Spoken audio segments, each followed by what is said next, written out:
नमस्कार मित्रों, साहित्य गुरुजी चैनल पर आपका स्वागत है। आज मैं आपके लिए हिंदी साहित्य के इतिहास लेखन की परंपरा का भाग दूसरा लेकर आया हूँ। इस भाग में हम जो कि हिंदी साहित्य के प्रमुख इतिहास ग्रंथ हैं उनके बारे में चर्चा करेंगे। तो बिना समय गंवाए शुरू करते हैं। सबसे पहले हम बात कर लेते हैं गार्शद तासी। जी हाँ दोस्तों, फ्रेंच विद्वान हैं गार्शद तासी। इनका हिंदी साहित्य इतिहास पर जो इन्होंने ग्रंथ लिखा है उसका नाम है इस्तवार द ला लिटरेचर एंदुई हिंदुस्तानी। ये दोस्तों, ये जो नाम है इस्तवार द ला लिटरेचर एंदुई हिंदुस्तानी, यह फ्रेंच भाषा में लिखा गया ग्रंथ है और इसका प्रकाशन ये दो भागों में प्रकाशित हुआ है, 1839 और 1847। ये दो इसके जो भाग माने जा रहे हैं वो ये है 1839 में और 1847 में ये प्रकाशित हुआ है। ठीक है। और इसके अंदर, इस नाम के अंदर जो शब्द आ रहा है एंदुई और हिंदुस्तानी, ये दोस्तों जैसे एक शब्द है एंदुई और दूसरा है हिंदुस्तानी, इन दोनों ही शब्दों का अर्थ क्या है? एंदुई का मतलब है हिंदी, हिंदवी या हिंदी। एंदुई का मतलब है यहाँ पर दोस्तों हिंदवी या हिंदी, और हिंदुस्तानी हो गई हिंदुस्तानी यानी उर्दू। उर्दू भाषा को हिंदुस्तानी कहा है। अच्छा, अब साथ ही एक और बात कर लेते हैं दोस्तों। ये जो ग्रंथ है जो कि फ्रेंच भाषा में है, इसका हिंदी में अनुवाद किसने किया है? तो ये हमारे हिंदी के जो विद्वान है वो है लक्ष्मी सागर वार्ष्णेय जी। लक्ष्मी सागर वार्ष्णेय जी ने इसी ग्रंथ का हिंदी अनुवाद किया है हिंदुई साहित्य का इतिहास, किस नाम से? हिंदुई साहित्य का इतिहास नाम से इन्होंने इसका हिंदी में अनुवाद किया है। ठीक है। तो गार्शद तासी के बारे में बात कर लेते हैं वापस। 1839 में ग्रंथ लिखा है। ग्रंथ का नाम है इस्तवार द ला लिटरेचर एंदुई हिंदुस्तानी। फ्रेंच भाषा का ग्रंथ है। इसके अंदर क्या है देखिए, मुख्य बात यह है हिंदी और उर्दू दोनों भाषाओं में इन्होंने के कवियों को इन्होंने लिया है। ठीक है। कुल कवियों की संख्या कितनी है? 738। और इसमें से जो हिंदी के कितने कवि हैं? 72 हिंदी के, बाकी सभी शेष सभी किसके हैं? उर्दू के कवि हो जाते हैं। और इस ग्रंथ की एक और मुख्य बात क्या है कि इसके अंदर ये जो अंग्रेजी के वर्णमाला है उसके अनुसार इन्होंने कवियों का क्रम तय किया है। अंग्रेजी के अनुसार, यानी कि जो ए से नाम स्टार्ट हो रहा है फिर बी से, इस तरह से नाम है। ठीक है। तो आगे बढ़ते हैं दोस्तों। आप इसका चाहो तो इसकी पीडीएफ मैं आपके लिए लिंक में डाल दूंगा। आप इस वीडियो की लिंक है, पीडीएफ है, वो आपको हमारे टेलीग्राम चैनल पर बाद में अवेलेबल करवा दी जाएगी। आगे बढ़ते हैं दोस्तों। अगले जो हमारे मुख्य साहित्य इतिहासकार है वो है शिव सिंह सेंगर। शिव सिंह सेंगर जी का जो इतिहास ग्रंथ है उसका नाम है शिव सिंह सरोज। इन्होंने शिव सिंह सरोज लिखा। ये शिव सिंह सरोज इन्होंने कब लिखा है? 1883 में। देखिए, गार्शद जी ने तो लिखा है 1839 और दूसरा 1847, लेकिन शिव सिंह सेंगर जी ने लिखा है 1883। देखिए, इसमें एक तो ये हिंदी में लिखित है। ठीक है, तो हिंदी में लिखा गया ग्रंथ है। दूसरा, इन्होंने भी वही वर्णक्रम का कार्य, वर्णक्रमानुसार इन्होंने लिखा है। तो इन्होंने भी वर्णक्रम है और वो भी वर्णक्रम में। इसके अंदर कवियों की संख्या क्या है? 838 कवि माने हैं। कितने कवि माने हैं? 838 कवियों का किया है। और जो इस शिव सिंह सरोज ग्रंथ की जो सबसे खास बात है वो यह है कि इन्होंने कवियों का वर्णन तो किया ही है, साथ ही साथ में इन्होंने कविताओं को उदाहरण देकर भी समझाया। कविताएं जो थी ना, उनका उदाहरण देकर छोटे छोटे उदाहरण दिए गए हैं, उन उदाहरणों को भी इन्होंने प्रस्तुत किया है। देखिए, ग्रियर्सन तो किए 738 कवि, उनमें से हिंदी के 72। शिव सिंह सेंगर जी ने हिंदी के ही कवियों का किया है और इसके अंदर 838 हिंदी के कवियों को इन्होंने लिया है। अगला ग्रंथ चलते हैं। अगले आते हैं हमारे ग्रियर्सन जी। ये बहुत ही महत्वपूर्ण साहित्य इतिहासकार लिखने वाले हैं। इनका जो ग्रंथ है वो 1888 ईस्वी में आता है। 1888 में कहाँ पर आता है ये देखिए, एशियाटिक सोसाइटी ऑफ बंगाल पत्रिका के विशेषांक के रूप में आता है। इस पत्रिका के अंदर आता है एशियाटिक सोसाइटी ऑफ बंगाल की जो पत्रिका आ रही है, उस पत्रिका के विशेषांक के रूप में इनका ग्रंथ प्रकाशित होता है। और इनके ग्रंथ का नाम क्या है?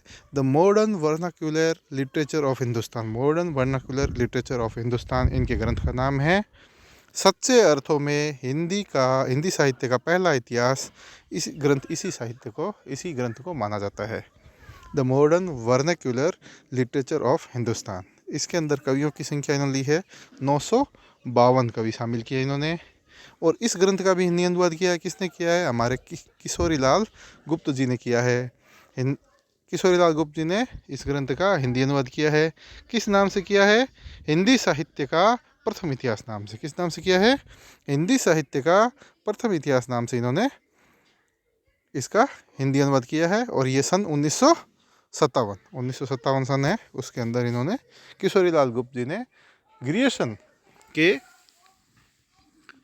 The modern vernacular literature of Hindustan ग्रंथ का हिंदी अनुवाद किया है। देखिए साथियों, अब जो महत्वपूर्ण चीज़ आती है वो है कालक्रम। देखिए, जो शिव सिंह सेंगर हो गए, गारसा हो गए, इन्होंने कालक्रम के अनुसार नहीं बल्कि वर्णक्रम का यूज़ किया था। जबकि ग्रियर्सन आते हैं, इन्होंने कालक्रम का यूज़ किया है, कालक्रम का प्रयोग कर रहे हैं ये। और कवियों का तो कालक्रम कर दिया, ठीक है, इन्होंने जैसे काल का कालक्रम के अनुसार कवियों को लिख दिया। फिर कवियों के साथ साथ उनकी प्रवृत्ति को भी ले रहे हैं, कौन से कवि ने किस प्रवृत्ति से लिखा है वो भी आ रहा है। साथियों, ये जो ग्रियर्सन जी का ग्रंथ है 1888 में आता है, the modern vernacular literature of Hindustan, सच्चे अर्थों का हिंदी साहित्य का ग्रंथ है ये। और 952 कवि शामिल है। इसका हिंदी अनुवाद किशोरी लाल गुप्त ने किया 1957 में, और हिंदी साहित्य का प्रथम इतिहास के नाम से अनुवाद किया। कालक्रम वर्गीकरण देखें तो कालक्रम हो गया, और उनकी प्रवृत्तियों को स्पष्ट किया है। कौन से कालक्रम की कौन सी जो प्रवृत्तियां हैं उसमें उनको भी इन्होंने स्पष्ट करने का प्रयास किया है। और इनकी बड़ी जो उपलब्धि है वो ये है कि इन्होंने भक्ति काल को क्या कहा है? हिंदी काव्य का स्वर्ण युग कहा है। तो भक्ति काल को हिंदी साहित्य का या हिंदी काव्य का स्वर्ण युग कौन कह रहा है? तो वो है ग्रियर्सन। अब आगे बढ़ते हैं। मिस्र बंधुओं ने अपने जो साहित्य इतिहास ग्रंथ लिखा है हिंदी का, वो है मिस्र बंधु विनोद। यह जो ग्रंथ है ये 4 भागों में आता है। इसके 3 भाग तो 1913 में ही आ गए। प्रथम, द्वितीय और तृतीय भाग तो 1913 में आ जाता है, जबकि चतुर्थ भाग 1934 में प्रकाशित होता है। देखिए, मिस्र बंधु 3 भाई है, इनका भी कई बार क्रम पूछा जा चुका है। इनमें कौन कौन है? तो गणेश बिहारी, श्याम बिहारी और सुखदेव बिहारी, ये 3 तो हैं। इसमें कृष्ण बिहारी नहीं है, आपको याद रखना है। कौन नहीं है? कृष्ण बिहारी जी इसमें नहीं आते हैं। ऑप्शन के अंदर प्राय ये नाम दे दिया जाता है। नामों में जो समानता है ना, उसके चलते कई बार विद्यार्थी है वो कंफ्यूज हो जाता है। तो अपने को ध्यान रखना है, गणेश बिहारी है, श्याम बिहारी है, सुखदेव बिहारी है, कृष्ण बिहारी जी नहीं है। इन्होंने कितने कवियों को माना है? 4591, लगभग 5000 कवि कह सकते हैं मिस्र बंधु विनोद में शामिल किए गए हैं। प्रमुख कथन हम आगे देखेंगे। ये देखिए, रामचंद्र शुक्ल का कथन है। यहाँ पर साहित्य जनता की चित्तवृत्ति का संचित प्रतिबिंब होता है। और ये रामचंद्र शुक्ल ने अपने इतिहास में 4 खंडों में विभाजित किया है। इसके बारे में मैं आगे आपसे बात करूँगा। देखिए, एक ग्रंथ आता है एडविन ग्रीव्स का, स्केच ऑफ हिस्ट्री। ये एडविन ग्रीव्स ने लिखा है। एक मौलवी करीमुद्दीन हुए, उन्होंने लिखा है, उनका इतिहास ग्रंथ है तज़किरा ई सुवीराई हिंदी। मौलवी करीमुद्दीन हो गए, इन्होंने 1004 कवियों को शामिल किया, जिसमें हिंदी के कितने हैं? 62 है। कितने? गारसा वाले में तो थे 72, और इसके अंदर है 62। प्रथम बार कालक्रम का ध्यान रखा गया मौलवी करीमुद्दीन। देखिए, ग्रियर्सन ने भी किया, लेकिन ग्रियर्सन से भी पहले आते हैं ये। ग्रियर्सन तो आते हैं 1888 में। यहाँ पर आप वापस देखिए, ग्रियर्सन आता है 1888 में, जबकि मौलवी करीमुद्दीन उनसे पहले आ जाते हैं।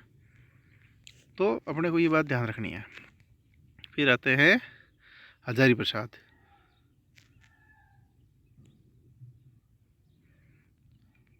हजारी प्रसाद का इतिहास ग्रंथ कौन सा है? हजारी प्रसाद ने 3 इतिहास ग्रंथ लिखे हैं। हिंदी साहित्य की भूमिका 1940, हिंदी साहित्य उद्भव और विकास 1952, हिंदी साहित्य का आदिकाल 1952। 1952 में इन्होंने 2 लिखे हैं, हिंदी साहित्य उद्भव विकास, और हिंदी साहित्य का आदिकाल ये भी 1952 में है।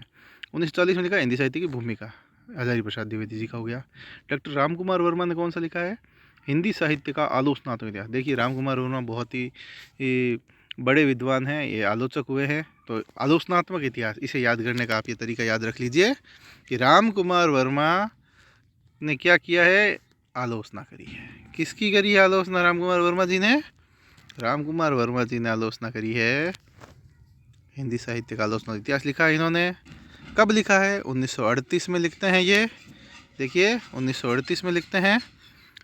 और अच्छा, एक बात ये ध्यान रखने योग्य है राम कुमार वर्मा जी की कि 993 ईस्वी से 1693 ईस्वी तक ही इन्होंने अपना काल लिखा है। 993 से 1693 यानी कि संधि काल से लेकर भक्ति काल तक ही इन्होंने अपने इस ग्रंथ में लिखा है। और राम कुमार वर्मा के अनुसार पहला कवि कौन सा है? स्वयंभू है। पहला कवि कौन है? स्वयंभू को इन्होंने पहला कवि माना है। फिर नागरिक प्रचारणी सभा आ जाती है। हिंदी साहित्य का वृहत इतिहास नागरिक प्रचारणी सभा के द्वारा प्रकाशित किया गया है और ये 16 खंडों में है। अब हम प्रमुख साहित्य इतिहास ग्रंथ पढ़ लेते हैं। प्रमुख साहित्य इतिहास ग्रंथों में हिंदी काव्यधारा राहुल सांकृत्यायन जी, काव्यधारा राहुल सांकृत्यायन जी। हिंदी साहित्य का इतिहास डॉक्टर नगेंद्र, अति महत्वपूर्ण। वैज्ञानिक इतिहास, देखिए गणपति जी चंद्रगुप्त जी ने हिंदी साहित्य का वैज्ञानिक इतिहास लिखा है 1965 में।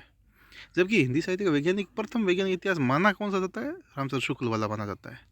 जबकि लिखा इन्होंने, इनके इतिहास ग्रंथ के नाम में वैज्ञानिक है, जबकि वो वैज्ञानिक शुक्ल वाला वैज्ञानिक माना जाता है। अब हिंदी साहित्य का अतीत विश्वनाथ प्रसाद मिश्र। अतीत, हिंदी साहित्य का अतीत ये ग्रंथ है, ये किसने लिखा है? विश्वनाथ प्रसाद मिश्र ने लिखा है। फिर आता है हिंदी साहित्य और संवेदना का विकास। हिंदी साहित्य का इतिहास दर्शन ये नलिन विलोचन शर्मा का है। हिंदी साहित्य और संवेदना का विकास रामस्वरूप चतुर्वेदी जी हो गए। संवेदना साहित्य और संवेदना में रामस्वरूप चतुर्वेदी। इतिहास दर्शन, हिंदी साहित्य का इतिहास दर्शन है नलिन विलोचन शर्मा जी का है। हिंदी भाषा का विकास ये श्याम सुंदर दास जी का है। देखिए हिंदी भाषा का विकास श्याम सुंदर दास। हिंदी भाषा और साहित्य ये भी श्याम सुंदर दास। हिंदी कोविद रत्नमाला ये भी श्याम सुंदर दास। ये अपने को याद रखना है, श्याम सुंदर दास जी के 3 ग्रंथ हैं, हिंदी भाषा का विकास, हिंदी भाषा और साहित्य, हिंदी कोविद रत्नमाला। राजस्थानी भाषा और साहित्य मोतीलाल मेहनारिया जी। और राजस्थानी पिंगल साहित्य, यानी राजस्थानी शब्द साथ में आ रहा है तो ये मोतीलाल मेहनारिया जी का हो गया। फिर हिंदी काव्य शास्त्र का इतिहास भगीरथ मिश्र, ये बहुत महत्वपूर्ण ग्रंथ है। हिंदी काव्य शास्त्र का इतिहास भगीरथ मिश्र। हिंदी साहित्य 20वीं सदी, देखिए 20वीं सदी हिंदी साहित्य का इतिहास 20वीं सदी में कौन लिख रहे हैं? नंद दुलारी वाजपेयी जी लिख रहे हैं, ये हमें याद रखना है। ये देखिए ये कन्फ्यूजन यहाँ पर, हिंदी भाषा का उद्भव और विकास ये उदय नारायण तिवारी।